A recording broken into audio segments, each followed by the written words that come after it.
নমস্কাৰ মই মজিদ বন্ধুসকল পলগতে চাওক আজিৰ দিনটোৰ কেইবাটাও গুৰুত্বপূৰ্ণ খবৰ প্ৰথমটো খবৰ ঘোষণা কৰা হ'ল দিল্লী বিধানসভা নিৰ্বাচনৰ ফলাফল ২৭ বছৰৰ পিছত দিল্লীৰ মসনদ দখল কৰিলে গেৰুৱা দল বিজেপিয়ে দিল্লী বিধানসভা নিৰ্বাচনত ৭০খন আসনৰ ভিতৰত ৪৮খন আসন লাভ কৰিছে বিজেপিয়ে আৰু আম আদমি পাৰ্টিয়ে লাভ কৰিছে মাত্ৰ ২২খন আসন দিল্লী বিধানসভা নিৰ্বাচনত ধুলিচ্ছাত হৈ গ'ল আম আদমি পাৰ্টি আৰু এই নিৰ্বাচনত পৰাস্ত হৈছে আম আদমি পাৰ্টিৰ কেইবাগৰাকীও বাঘা নেতা চাওয়াহক এই সন্দৰ্ভত সবিশেষ দিল্লীৰ নিৰ্বাচনত বৃহৎ জয় বিজেপি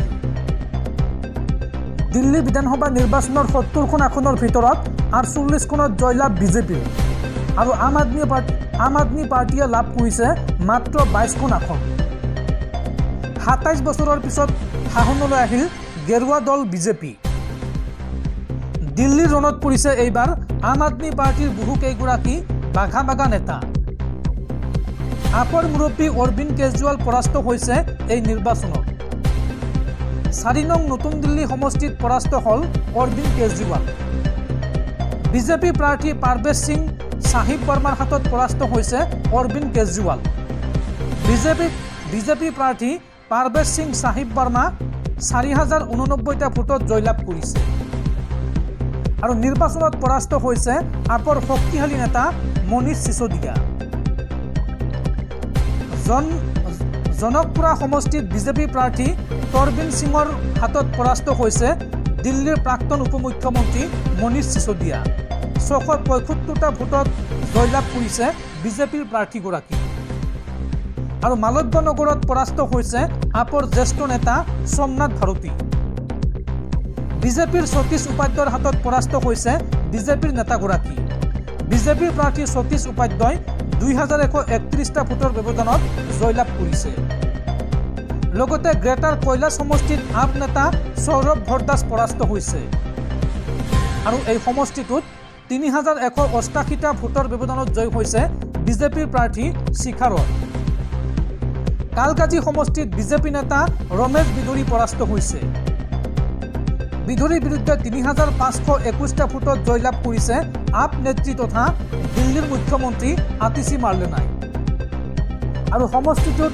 তৃতীয় স্থানত আছে কংগ্ৰেছ নেত্ৰী অলকা লাম্ভা লগতে চাকুৰ বস্তি সমষ্টিত জ্যেষ্ঠ আপ নেতা সত্যেন্দ্ৰ জৈন পৰাস্ত হৈছে ২০,৯৯৮টা ভোটৰ ব্যৱধানত এই সমষ্টিটোত জয়লাভ কৰিছে বিজেপিৰ প্ৰাৰ্থী কৰ্ণিল সিঙে আৰু এইদৰে দিল্লী বিধানসভা নিৰ্বাচনত কেইবাগৰাকী বাঘা আপৰ নেতাই পৰাস্ত হৈছে আৰু এইবাৰ দিল্লীত পুনৰ হ'ব বিজেপি চৰকাৰ ২৭ বছৰৰ পিছত দিল্লীত চৰকাৰ গঠন কৰিবলৈ আগবাঢ়িছে বিজেপি দলে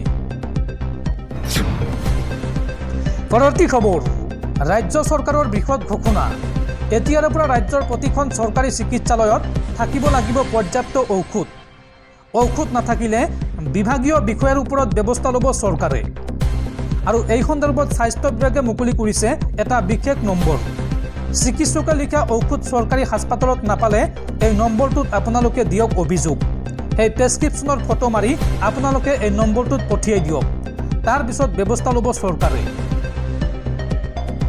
ৰাজ্যৰ প্ৰতিখন চিকিৎসালয়ত থাকিব লাগিব পৰ্যাপ্ত ঔষধ চৰকাৰে ধাৰ্য কৰি দিয়া প্ৰতিটো ঔষধ থাকিব লাগিব চৰকাৰী চিকিৎসালয়ত ঔষধ নাথাকিলে বিভাগীয় বিষয়ৰ ওপৰত লোৱা হ'ব বিহিত ব্যৱস্থা আগন্তুক সময়ত ৰাজ্যত হ'ব অধিক উন্নত মানৰ স্বাস্থ্য ব্যৱস্থা চৰকাৰী হাস্পাতালৰ ঔষধৰ ক্ষেত্ৰত চৰকাৰে লৈছে কঠোৰ পদক্ষেপ চৰকাৰী চিকিৎসালয়ৰ ঔষধ সন্দৰ্ভত স্বাস্থ্যমন্ত্ৰী অশোক সিংহালৰ ডাঙৰ মন্তব্য স্বাস্থ্য বিভাগে এই সন্দৰ্ভত মুকলি কৰিছে বিশেষ নম্বৰ হাস্পাতালত নথকা ঔষধ লিখিব নোৱাৰিব চৰকাৰী চিকিৎসকে লিখা ঔষধ নাপালে অভিযোগ দিয়ক এই বিশেষ নম্বৰটো ৰোগীৰ সুবিধাৰ্থে বিশেষ হোৱাটছআপ নম্বৰ মুকলি কৰিছে চৰকাৰে নম্বৰটো হৈছে 9864541430 এই নম্বৰটোত আপোনালোকে হোৱাটছআপ যোগে দিব পাৰিব অভিযোগ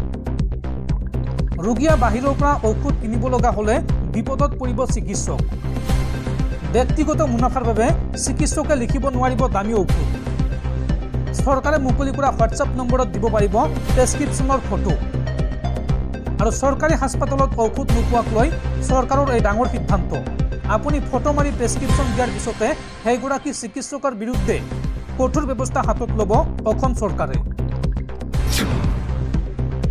পৰৱৰ্তী খবৰ কা বিৰোধী সমন্বয়ৰক্ষী সমিতিৰ মুখ্য সমন্বয়ক দেবেন তামুলীসহ 17 জনক গুৱাহাটীৰ পৰা আটক পাণবজাৰ আৰক্ষীৰ গুৱাহাটীৰ দীঘলীপুখুৰী পাৰৰ পৰা আটক কৰা হৈছে এই প্ৰতিবাদকাৰীসকলক কা বিৰোধী সমন্বয়ৰক্ষী সমিতিৰ মুখ্য সমন্বয়ক দেবেন তামুলীসহ 17 জনক আটক পাণবজাৰ আৰক্ষীৰ ভাৰতীয় নাগৰিকক আমেৰিকাই কৰা দুৰ্ব্যৱহাৰ সন্দৰ্ভত চৰকাৰে কোনো প্ৰতিবাদ নকৰাৰ অভিযোগত দীঘলীপুখুৰী পাৰত কৰিছিল প্ৰতিবাদ কা বিৰোধী সমন্বয়ৰক্ষী সমিতিয়ে যাৰ পৰিপ্ৰেক্ষিতত এই 17 জন লোকক আটক কৰিছে পাণবজাৰ আৰক্ষীয়ে দৰ্শকসকল আৰু বহুতো গুৰুত্বপূৰ্ণ খবৰ আছে তাৰ আগতে আপোনাক জনাও যে যদি আপুনি এতিয়ালৈকে এইটো ভিডিঅ'ত লাইক কৰা নাই তেন্তে এতিয়াই ভিডিঅ'টোত লাইক কৰি দিয়ক আৰু এনেকুৱা ধৰণৰ ভিডিঅ'সমূহ নিতৌ চাবলৈ চেনেলটো ছাবস্ক্ৰাইব কৰি কাষত থকা বেল আইকনটো প্ৰেছ কৰি ৰাখক পৰৱৰ্তী খবৰ এতিয়াৰ পৰা বিনা কাৰণত কোনো লোকক গ্ৰেপ্তাৰ কৰিব নোৱাৰিব আৰক্ষীয়ে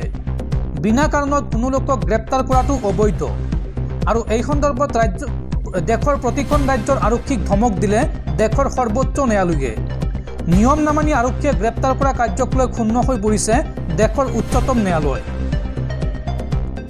নিয়ম নামানি আৰক্ষীয়ে গ্ৰেপ্তাৰ কৰা কাৰ্যক লৈ ক্ষুণ্ণ দেশৰ উচ্চতম ন্যায়ালয় যদিহে আৰক্ষীয়ে গ্ৰেপ্তাৰৰ কাৰণ নকয় তেন্তে সেয়া অবৈধ আৰু এই সন্দৰ্ভত আৰক্ষীক ধমক দিলে দেশৰ সৰ্বোচ্চ ন্যায়ালয়ে কাৰণ নোহোৱাকৈ গ্ৰেপ্তাৰ কৰাটো অবৈধ বিনা কাৰণত গ্ৰেপ্তাৰ কৰি নিয়াটো অসাংবিধানিক আৰক্ষীয়ে ক'ব লাগিব গ্ৰেপ্তাৰ কৰাৰ কাৰণ কোনো এজন ব্যক্তিক গ্ৰেপ্তাৰ কৰাৰ আগত কি কাৰণে গ্ৰেপ্তাৰ কৰিছে আৰক্ষীয়ে তাৰ তথ্য জনাব লাগিব সেই ব্যক্তিগৰাকীক আৰক্ষীয়ে নিয়ম নামানি আৰক্ষীয়ে গ্ৰেপ্তাৰ কৰা কাৰ্যক লৈ ক্ষুণ্ণ হৈ পৰিছে দেশৰ উচ্চতম ন্যায়ালয়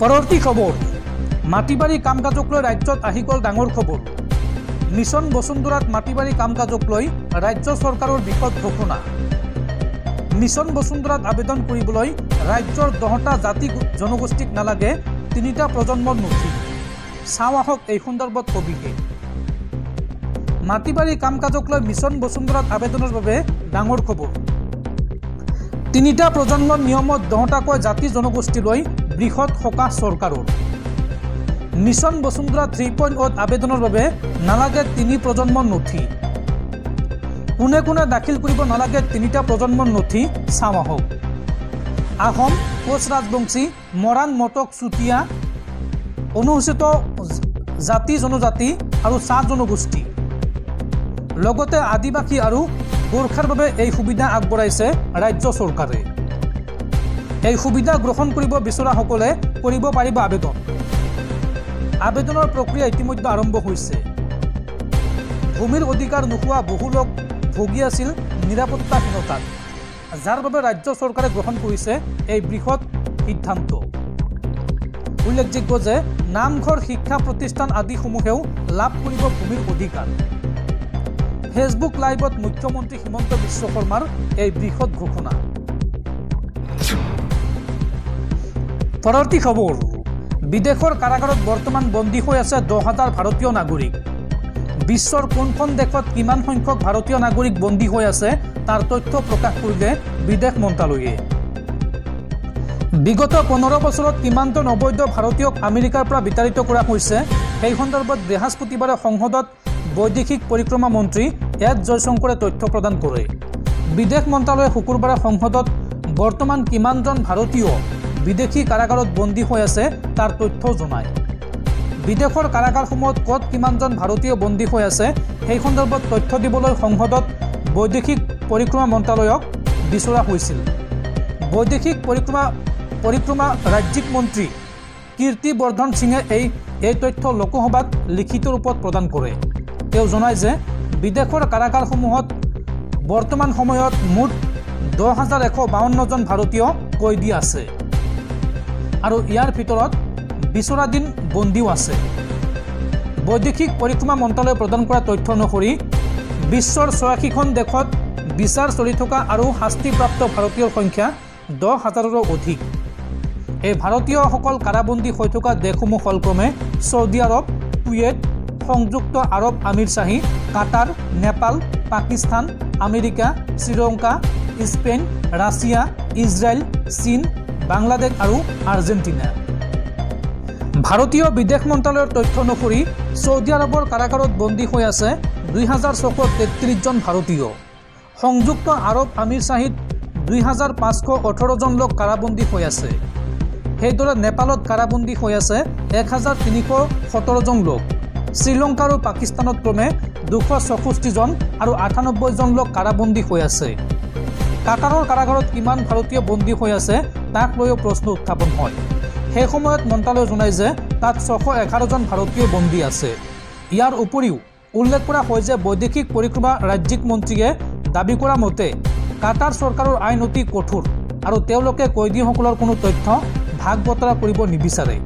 সেয়েহে ক'ত আৰু কিমানজন কয়দী আছে সেই সম্পৰ্কে সম্যক তথ্য লাভ কৰা হোৱা নাই। অৱশ্যে বিদেশৰ কাৰাগাৰত থকা ভাৰতীয় বন্দীসকলৰ সুৰক্ষা সম্পৰ্কীয় বিষয় সন্দৰ্ভত সংশ্লিষ্ট দেশসমূহৰ সৈতে চৰকাৰে যোগাযোগ অব্যাহত ৰাখিছে।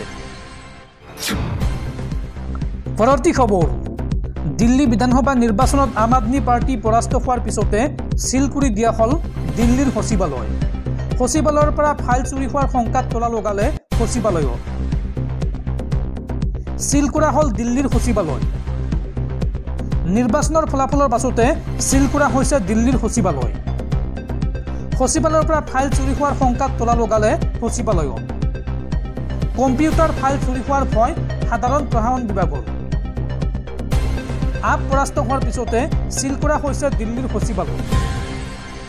দিল্লীৰ সাধাৰণ প্ৰশাসন বিভাগে জাৰি কৰিছে এই সন্দৰ্ভত জাননী। পৰৱৰ্তী খবৰ, ঘোষণা কৰা হ'ল দিল্লী বিধানসভা নিৰ্বাচনৰ ফলাফল আৰু দিল্লীত শূন্য ফলাফলৰে হেট্ৰিক কংগ্ৰেছৰ। দিল্লী বিধানসভা নিৰ্বাচনত এখনো আসন লাভ নকৰিলে কংগ্ৰেছে। ২০১৫ চনৰ পৰা দিল্লীত এজনো বিধায়ক জিকিব পৰা নাই কংগ্ৰেছৰ। দিল্লীত শূন্য ফলাফলৰে হেট্ৰিক কংগ্ৰেছৰ। আকৌ এবাৰ শূন্য হ'ল দিল্লী বিধানসভা নিৰ্বাচনত কংগ্ৰেছ দল। দিল্লী বিধানসভা নিৰ্বাচনত এখনো আসন লাভ নকৰিলে কংগ্ৰেছে। ভাৰত জোড়ো যাত্ৰায়ো কাম নিদিলে কংগ্ৰেছক। উল্লেখযোগ্য যে বিগত ১০ বছৰ ধৰি দিল্লী বিধানসভাত এজনো বিধায়ক নাই কংগ্ৰেছৰ। ২০১৫ চনৰ পৰা দিল্লীত এজনো বিধায়ক জিকিব পৰা নাই কংগ্ৰেছৰ। পৰৱৰ্তী খবৰ, দিল্লী বিধানসভা নিৰ্বাচনৰ ফলাফলৰ পাছতে অসমৰ বিৰোধীত জোকাৰণি। পুনৰ বিৰোধী ঐক্য মঞ্চক সক্ৰিয় কৰাৰ প্ৰচেষ্টা আৰম্ভ। লখিমপুৰৰ ভূপেন বৰাৰ বাসগৃহত লুৰিণজ্যোতি গগৈ, অজিত কুমাৰ ভূঞা আৰু উপস্থিত আছে ধুবুৰীৰ সাংসদ ৰকিবুল হুছেইনো। পুনৰ বিৰোধী ঐক্য মঞ্চক সক্ৰিয় কৰাৰ প্ৰচেষ্টা আৰম্ভ এইসকল নেতাৰ। পৰৱৰ্তী খবৰ, দিল্লী বিধানসভা নিৰ্বাচনক লৈ ডাঙৰ খবৰ। কিয় আৰু কেনেকৈ দিল্লীত জয়ী হ'ল বিজেপি? এই 10টা কাৰণে দিল্লীত জয়ী কৰালে বিজেপি আৰু আম আদমি পাৰ্টি পৰাস্ত হোৱাৰ এটা প্ৰধান কাৰণ হ'ল মুছলমান ভোট। কি 10টা কাৰণে দিল্লীত ধূলিসাৎ কৰিলে অৰবিন্দ কেজৰিৱালৰ আপক? চাওঁ আহক। 10টা কাৰণৰ বাবেই দিল্লীত বিজেপিৰ বৃহৎ জয়। এক্সিট পোলৰ তথ্যৰ মতেই দিল্লীত বিজেপিৰ দপদপনি। মূলতঃ মুছলমান ভোটাৰৰ বাবেই দিল্লীত পৰাস্ত হ'ল আম আদমি পাৰ্টি। ২৭ বছৰৰ পিছত বিজেপিয়ে দিল্লী দখল কৰাৰ 10টা কাৰণ। প্ৰথম কাৰণ, দিল্লীৰ প্ৰতিটো সমষ্টিত চলিল মোদী মেজিক। যাদু চলিল প্ৰধানমন্ত্ৰী মোদীৰ স্বচ্ছ ভাৱমূৰ্তি আৰু স্পষ্ট দৃষ্টিভংগী। দ্বিতীয়তে, দিল্লীত বিজেপিয়ে দিয়া স্বচ্ছতা আৰু দুৰ্নীতিমুক্ত প্ৰতিশ্ৰুতি। তৃতীয়তে, কংগ্ৰেছ আপ আৰু AIMIMৰ মাজত সংখ্যালঘুৰ ভোট বিভাজন। উখুলাৰ দৰে মুছলমান প্ৰধান সমষ্টিত বিজেপিৰ জয়লাভ। চতুৰ্থতে, 1 ফেব্ৰুৱাৰীত বাজেটত আয়কৰ ৰেহাই ঘোষণা। পঞ্চমতে, বিজেপিৰ ডাবল ইঞ্জিন চৰকাৰৰ প্ৰসাৰ আৰু প্ৰচাৰ। ষষ্ঠতে, বিজেপিৰ কেন্দ্ৰীয় নেতৃত্বই কোৱা দিল্লীৰ নিৰন্তৰ উন্নয়নৰ কথা। সপ্তমতে, আম আদমি পাৰ্টিৰ ভেটি দুৰ্বলতাৰ নেতিবাচক ভাৱমূৰ্তি। সুৰা কেলেংকাৰী আৰু উৎকোচৰ অভিযোগৰ লগতে আপ নেতা গ্ৰেপ্তাৰ। অষ্টমতে অনুশাসিত ব্যৱস্থাত বিজেপিৰ সাংগঠনিক গাঁথনি অতি শক্তিশালী। নৱমতে দিল্লীবাসীয়ে কেন্দ্ৰীয় চৰকাৰৰ আঁচনিক পৰা অনুধাৱন। দশমতে সামাজিক হক ভিন্ন মাধ্যমত ব্যাপক প্ৰচাৰ আৰু বিনামূলীয়া প্ৰতিশ্ৰুতিৰ লগতে উন্নয়নৰ ছবিও সফল উপস্থাপন বিজেপিৰ, যাৰ বাবে এই 10টা কাৰণৰ বাবেই দিল্লীত উৰিল বিজেপিৰ বিজয় ধ্বজা আৰু দিল্লীৰ নিৰ্বাচনত ধূলিসাৎ হৈ পৰিল আম আদমি পাৰ্টি।